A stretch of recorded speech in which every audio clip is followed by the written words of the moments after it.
Hi, everybody. I am Megan Woodruff of Third Space Charity, and this is Third Space Live, a show for conversations, ideas, and connection to build mental wellness and hope. I'm excited to be hosting you today. I know that you're not used to seeing me on here. Those of you who are avid watchers and Jody Peel fans, I want you to know that she is definitely still going to host the show. I'm just going to be sitting in once in a while, so bear with me as this is my first one, but I think we're going to be all good because we have great guests today, and I'll introduce them in a little bit. Before we get going, if you want to learn about Third Space, go to www.thirdspacecanada.org. You can learn all about our charity, our programs and services, what we do for mental health in our community.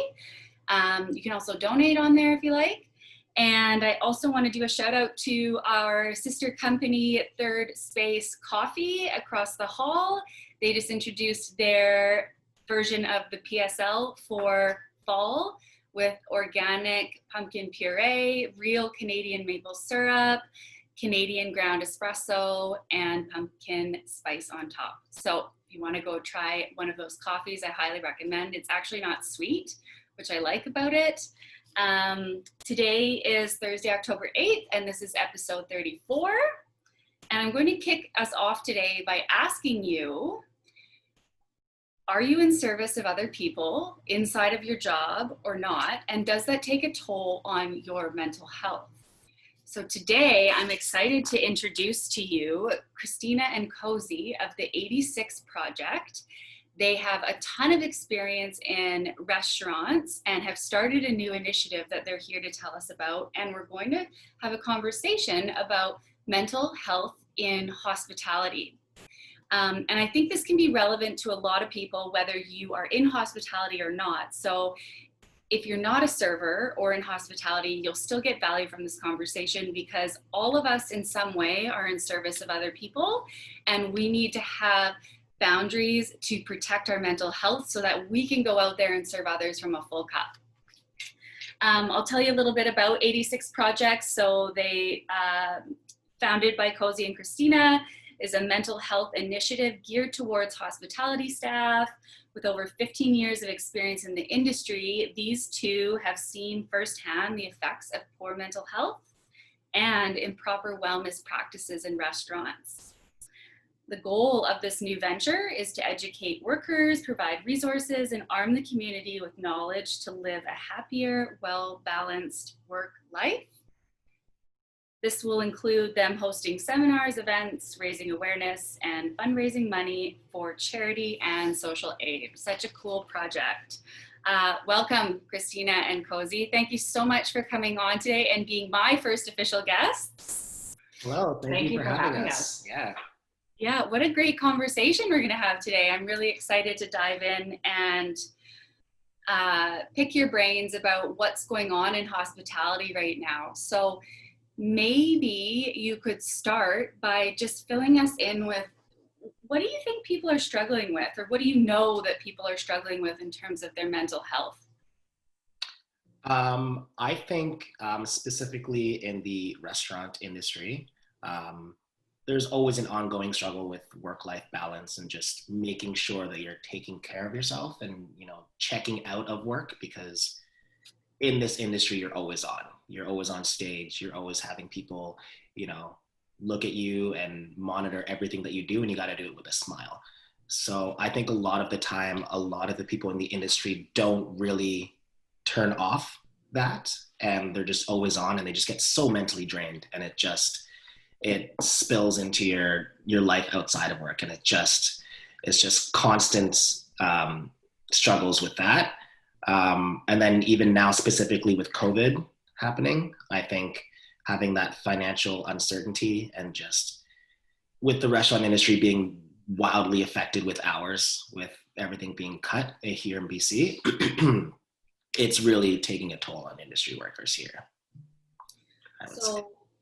Yeah, I hear two things in that. I hear the energy required to be on stage all of the time can be draining and then the energy required to be stressed out about your finances. Yes. And it can put industry workers in a place of being drained when they come to work. 100%. Yeah. Yeah. Totally. Yeah.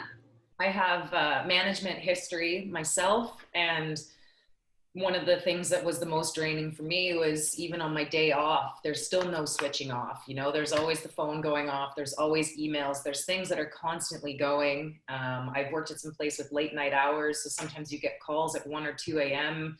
with problems. So there's even that. It's just, there's not a lot of opportunity to walk out the door and kind of clock out. You know, there's still that on that carries on with you into your free time too. Yeah, totally. Right. So just the demands of the industry and of the job can be around the clock. Yeah. 100%. Yeah. Yeah.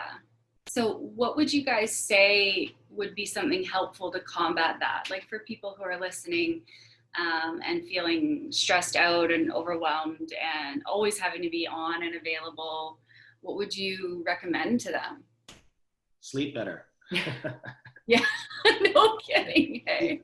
And take time. Like seriously, like a lot of it is like late night hours, and then you wake up in the morning and then you're already, sometimes hungover and you're super tired, and then you're just going right back onto it and probably not eating enough as well. So it's just like, take the time to check out and like really make sure to be like, okay, if I work at 5 o'clock today, I'm going to get up a little bit earlier. I'm going to go for a hike, go for a walk, go hang out with my friends, but like really check out of it and like make sure that you're going into work with the mental energy required to be on for, 6, 7, 8 hours, instead of just like groggily, just like going in like, ugh, okay, customers, let's go. Like, you know what I mean? Just like really take the time to be off so that when you're on, you can be on.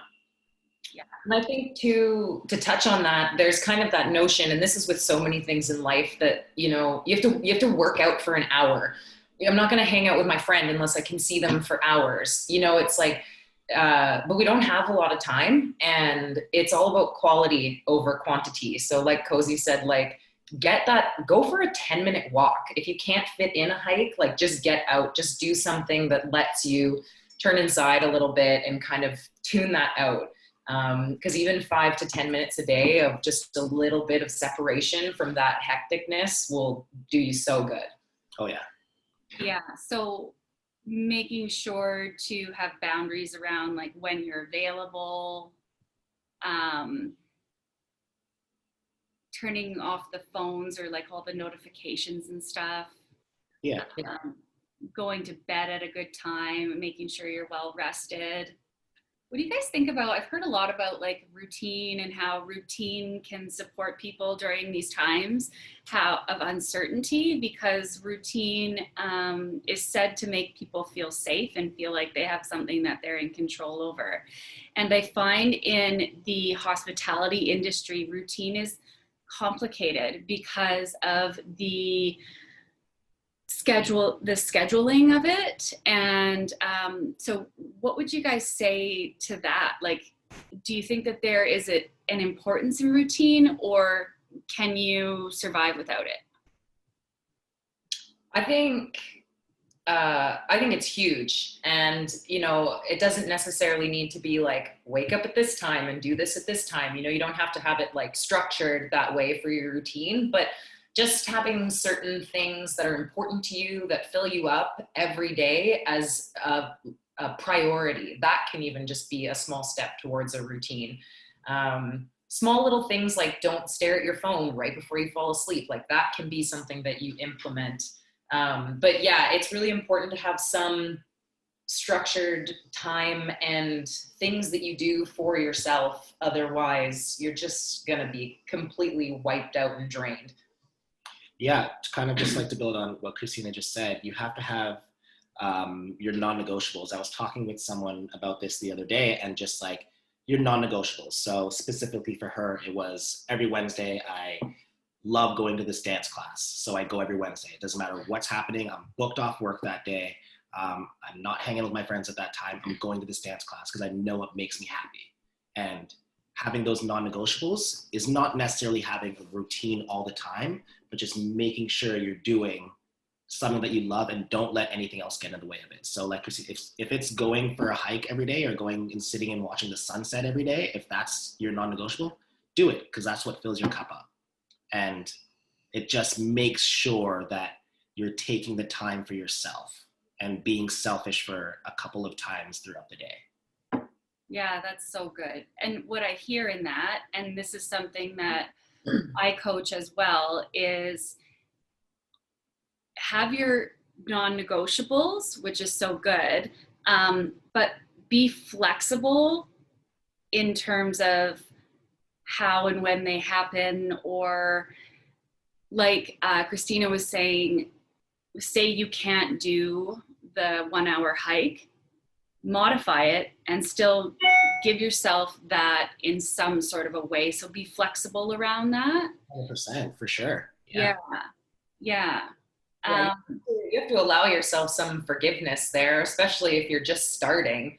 I've been a runner for 8 months, but it's taken me 8 months to know that's my non-negotiable every morning, and for weeks and weeks, I would run once a week, maybe once every 2 weeks, but it slowly got to that point. And so just knowing that you're not going to wake up and be like, I'm a hiker, like it takes time to establish that. So kind of, that quality over quantity. And again, not having that structured routine, but just having those little things that you do for yourself every day is important.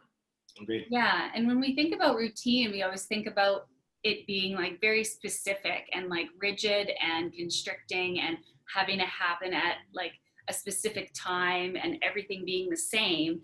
And I love what you guys are saying, where like routine doesn't have to be about time and dates and specific things. It can just be about incorporating them when you can, but still making sure that they happen.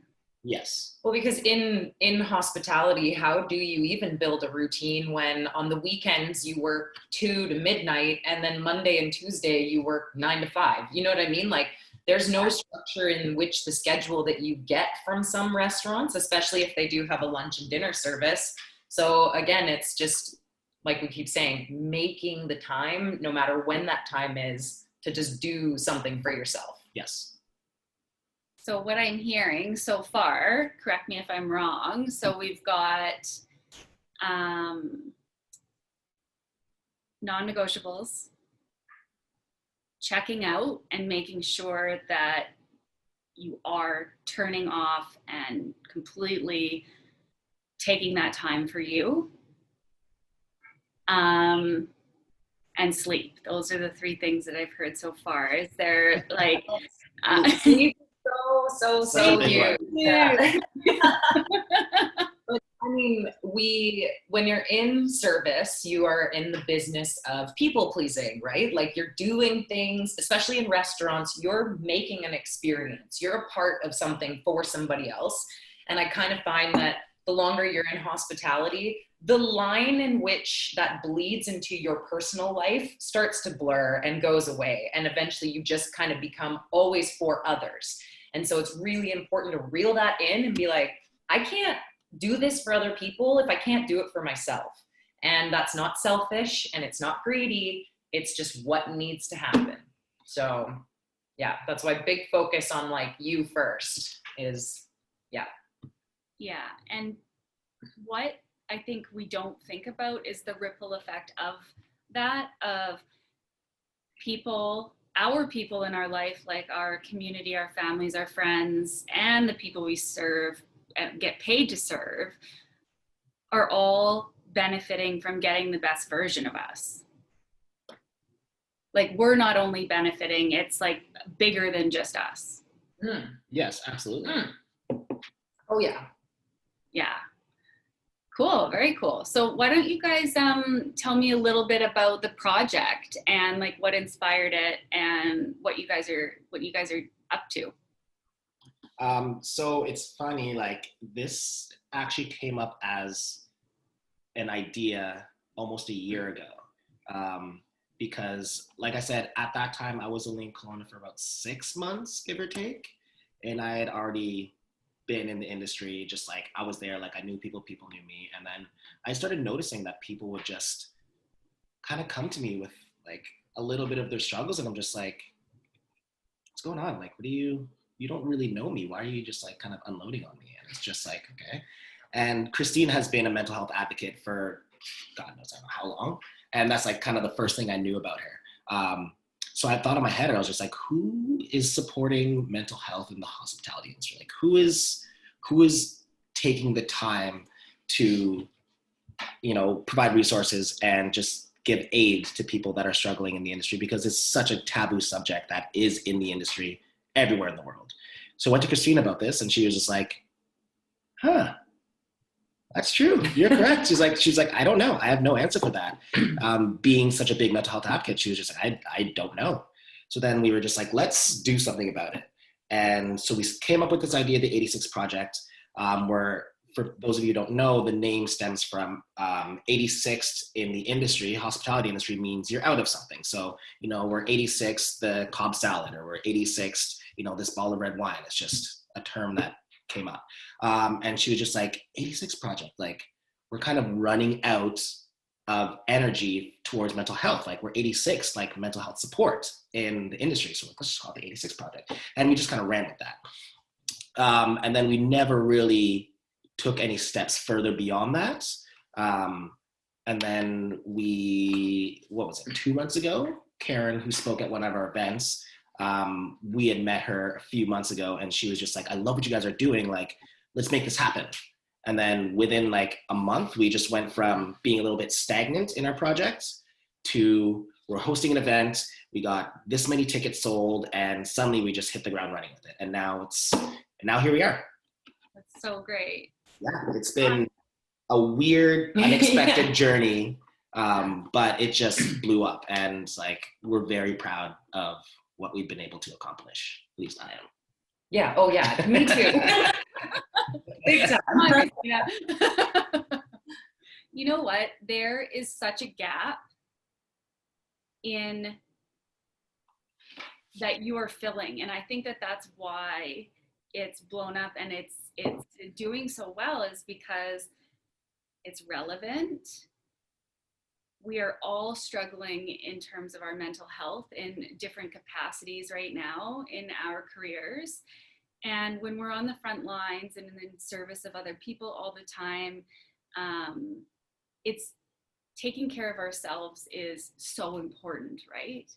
And I love what Kristina said about how like the line between working and personal kind of starts to blur, and then you just all of a sudden feel like you're in service of everybody all of the time. I can totally relate to that. And I do think that there is a gap in not necessarily the big corporate restaurants, because I have corporate experience, and some of them have like amazing programs and support from an HR perspective.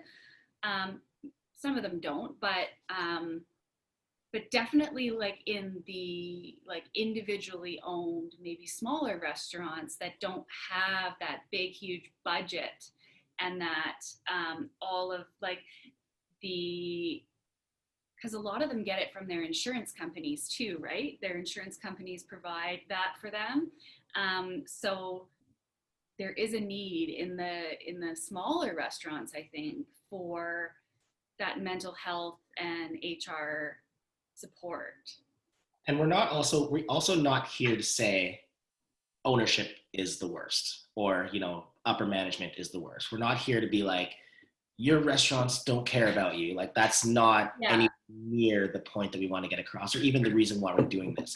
It's just to bring the awareness about it, and sometimes, like you said, it's those smaller businesses that are, flying so close to the sun in terms of, budgets, right? So like sometimes they just don't have the availability to give that to their staff. And sometimes they don't have, maybe they have 4 servers in the restaurant because they can't afford to have another one. So it's not like anyone's doing this on purpose. It's just we have to find a way to make a change together with upper management and ownership and the employees. It's a thing that we need to do together, not revolt against the man or anything like that. Yeah.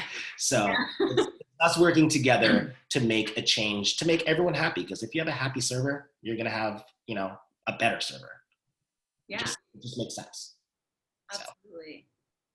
So what would you say would be like the three, like given the current landscape and everything that is going on in the world, like what would be like your top three for people who are working on the front lines? And this could be hospitality, but this could be really anybody. Like your top three mental health tips. Well, my current thought that comes to my head all the time when I'm out in public, and this is not only hospitality based, this is just community global. With COVID and all the changes, I think it's really important for people to focus on practicing a little more patience and compassion. When I go out, I just see everybody rushing and kind of doing their own thing and cutting in front, and just like people are shorter and they're more rude. And I think for me, taking a step back and going, I'm actually going to ask that person how their day is going. That transaction is so big for me, and I can tell it's big for someone else. And I think that, just remembering that this is happening to all of us at varying degrees. And so to really like connect, we see all those signs like we're in this together, but it doesn't feel that way. So my first tip would just be to like, just try and move a bit slower, be a bit kinder and more patient to other people, because that will reflect inside, and you'll do it for yourself as well.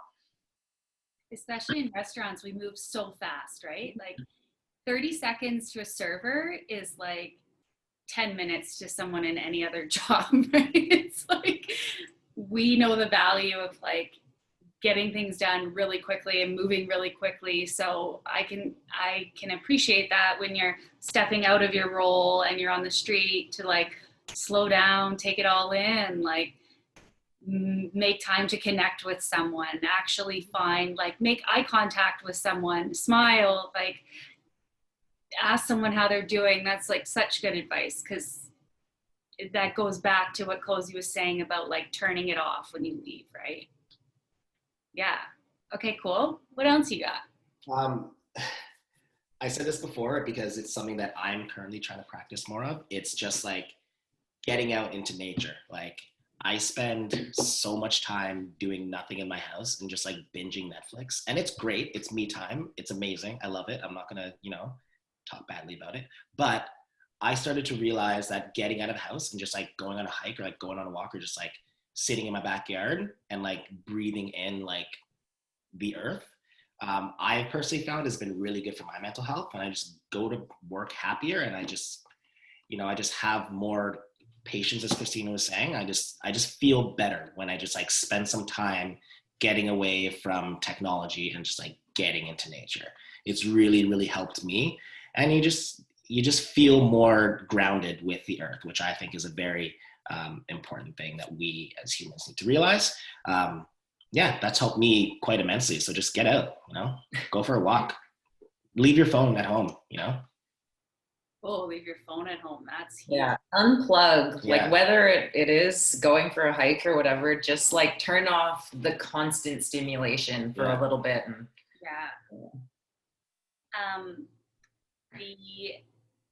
the constant like push notifications, the ding ding all the time, like all of this, getting away from that is really good. I tell people too, like sometimes we're not motivated to like get up and do things when we're tired or whatever, and I tell people, even if you just go out, step outside and like have a couple deep breaths like on your doorstep even will help. Like it doesn't have to be climbing Mount Everest. You can literally benefit from just like feeling the sun on your face for a minute, And this, like, I moved here from Saskatoon a year and a half ago. So like I remember when I first moved here, every morning I would wake up and like go to look go to the end of my driveway and be like, oh, there's a mountain on that side. Oh, there's a mountain on that side. I was like so astounded by it. I was like, what is this place I'm living in? Like, am I in Fiji? Magic. What is going on? And like, I was just happier.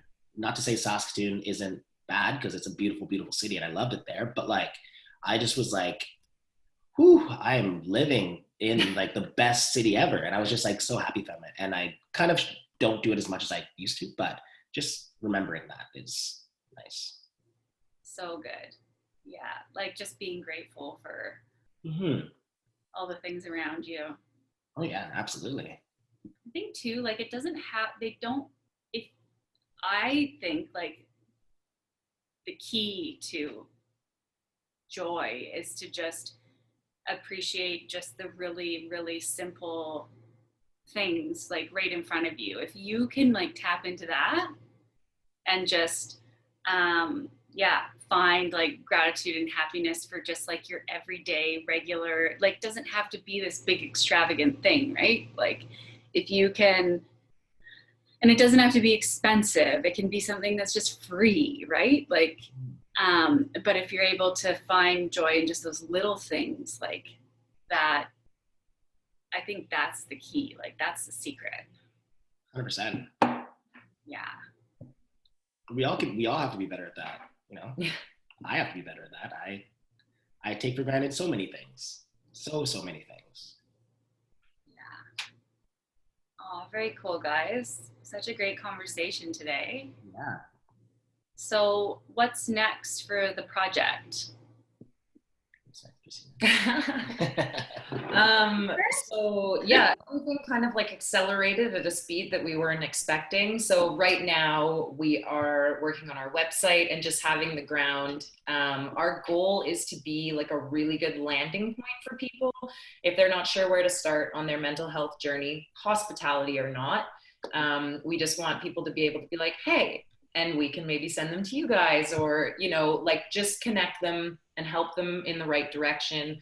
We're just going to have good positive content that like brings people joy, and we do have a couple of like bigger things in the works, but yeah, so like we have, yeah, we're going to keep hustling hard. We just want to bring awareness and help and the conversation. Kozy and I are both very outgoing that way. We're not afraid to talk about anything. And so just to show people that they're not alone. And yeah, the project is just going to organically evolve into what people need it to be, I think, which is really cool. And also a little bit of the reason why it took so long for us to get the ball rolling on this is because we're not counselors. Like, we're not therapists by any means. We don't have any background, and we don't have all of the right things to say when someone comes to us.